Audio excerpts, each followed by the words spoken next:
Hello everyone. Now I'm going to tie a very heavy Plumpy Perdigon Nymph. So what I'm going to do is I will just first, I've shown you on photos, I added several tungsten beads below this thread and one visible now, so it's competition legal. And now I'll just create a contrasting color. Because I've been using floss, I'm just touching this upper part.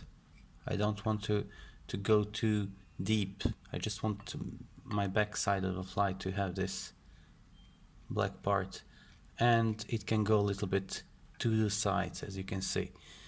So right now I'll just edit a little bit more here, and yeah, this is it. So as you can see, it has some contrast in it. The next step is going to be the body quill, and body quill I will add from almost beginning of the fly. I'll try to go in touching turns, but it's not going to be possible, I guess, because it's bumpy a little bit. When you create underbody with this tungsten beads, it's difficult to create very smooth body after that.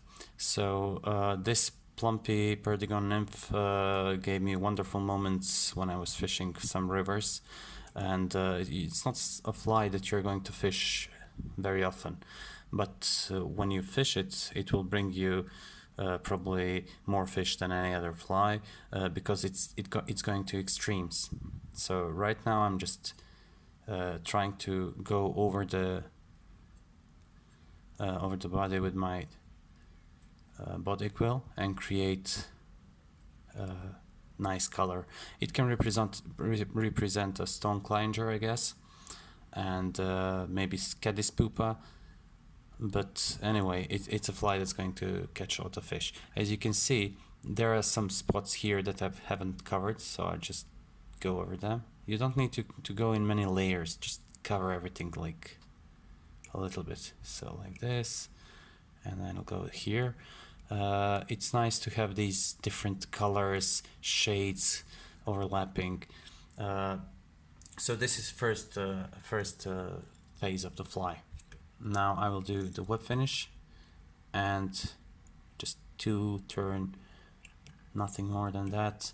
Body quill is a bit tricky to whip finish if you have too many turns, so I'll cut it and I will varnish it now, and I will fast forward this because it's a boring part.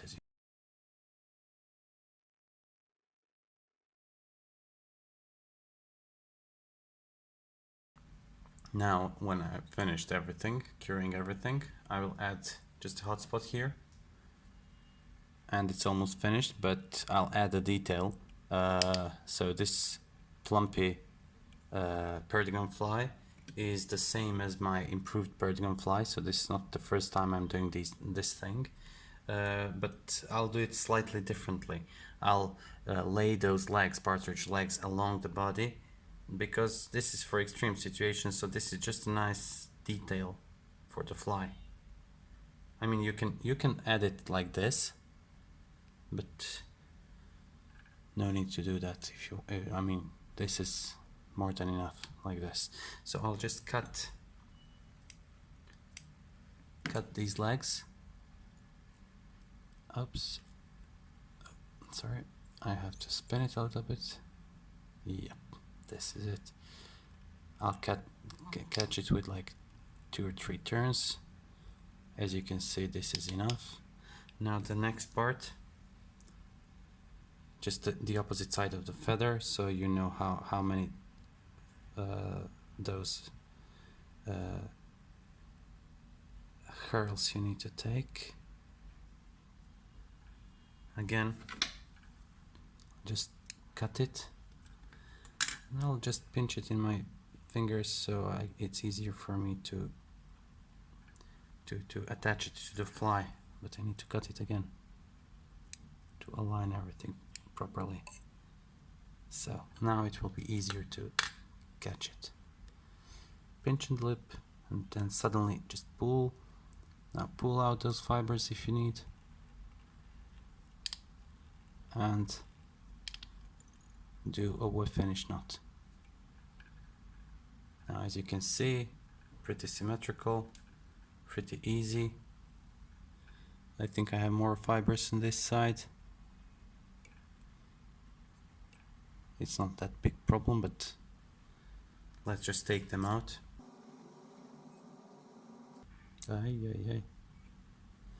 Never mind, this is it.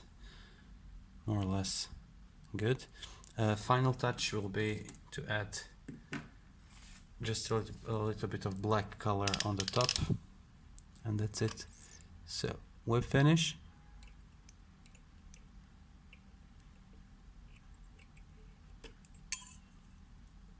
That's it. Cut the thread. Be careful with your marker right now. Just a little bit here on the top, you can see it. There is one more way I will show you in a couple of moments how to do it. So right now I'll just add some varnish here. I'll be careful not to go over the legs. So I'll just add some varnish on the top first, and I'll cure it fast. Sorry, that's my lamp, it's very close.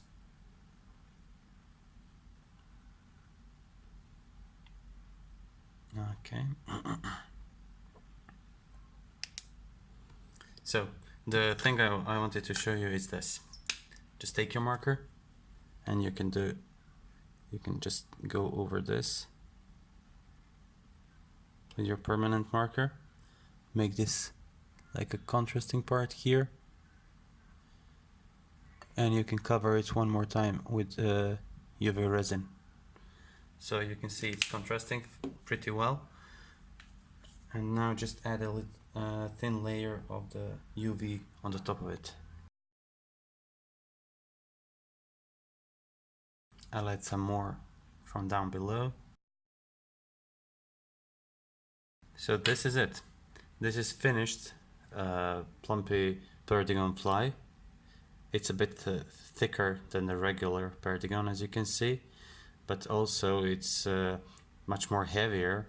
So it's a compromise between the slimness of the fly to penetrate deeper and doing something opposite, making it chunky. So thank you very much for watching. If you like this video, subscribe, like, comment. If you want to see something else, you can comment down below. I would be happy to do it if I can, of course. Thank you very much again, and see you next time.